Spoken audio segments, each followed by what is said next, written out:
Thank you once again for joining us. A very warm welcome to this live broadcast. My name is Tom Boya. I am Chuma Odem. Our socials at KBC Channel 1 on X, Facebook and YouTube. Our sign language expert tonight is Baringo. Straight to our lead story. The government has intensified a nationwide campaign to register more youth under the National Youth Opportunities Towards Advancement NYOTA program, a flagship initiative aimed at equipping young Kenyans with skills, startup capital and also work experience for self-reliance. Principal Secretaries led countrywide sensitization drives in Baringo, Kisumu, Homabay Kericho, Isiolo, Uasin Gishu and Kajiado counties, calling on the youth to seize the opportunity before the registration window closes on the 12th of October. And that's the report that opens our coverage tonight. The National Youth Opportunities Towards Advancement, otherwise known as NYOTA project, is rolling out across the country, targeting 70 young people in each of the 1,450 wards across the country, with a grant of 50,000 shillings each to support small businesses and create jobs. In Kisumu, the Principal Secretary for Children's Services, Karen Ogola, urged youth to register for the initiative and save part of their 6,000 shilling monthly stipend as they undergo practical training in housing and infrastructure sectors. The youth who are not employed, they will be skilled to allow them to get employment.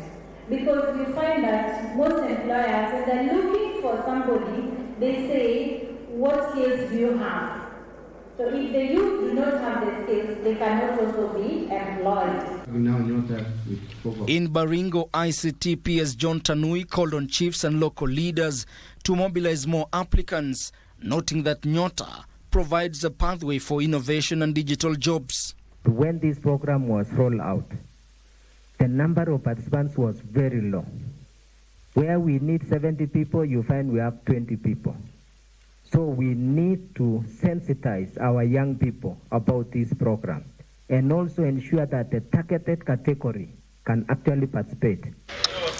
In Homabay, Interior PS Raymond Omolo said over 2,800 youth will benefit from 140 million shillings in grants under the business support component of the program. The application is through a digital process. They need to dial *254# for them to get into the NYOTA program. And within the NYOTA program, as I've explained, there are several work streams, and we are starting with the business support work stream. In Kericho, Agriculture PS Paul Rono led the sensitization drive at the Technical and Vocational College, emphasizing that NYOTA is designed to empower vulnerable youth, including those who dropped out of school. We felt that this team are very disadvantaged. We are not saying the other youth are not taken care of. There are other programs to take care of other youth who have qualification. In Isiolo, Petroleum PS Mohammed Liban launched the project targeting 700 beneficiaries drawn from the county's 10 wards. We have now given them from tonight up to 12 so that they'll be able now to enroll to make sure that at least we get a minimum of 70 youths, and these 70 must be 50-50 so that girls cannot be left behind and the boys can also hand together.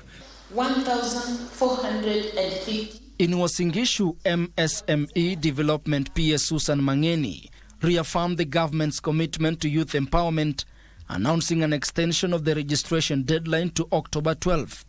The final selection will be dependent on how you perform on entrepreneurial aptitude test, where you are taken through some exercise, some few questions just to gauge at the level of your understanding in the sector that you want to take in. In Narok, Principal Secretary for Tourism John Olotua urged young people to seize the NYOTA program opportunity to grow their businesses and gain vital life skills. The reason why it was taken to the ward level is to ensure that at least every youth is represented, and it also caters for those with disability, because the ones with disability have been given, we had said the program targets 18 to 29, but the people with disability have given up to 35 years of age. They can be able to qualify to apply. With the government racing against time to close the registration window on October 12th, officials say the National Youth Opportunities Towards Advancement NYOTA program being implemented at the cost of 5 billion shillings seeks to turn job seekers into job creators across all the 47 counties. Ben Chumba, Prime Edition.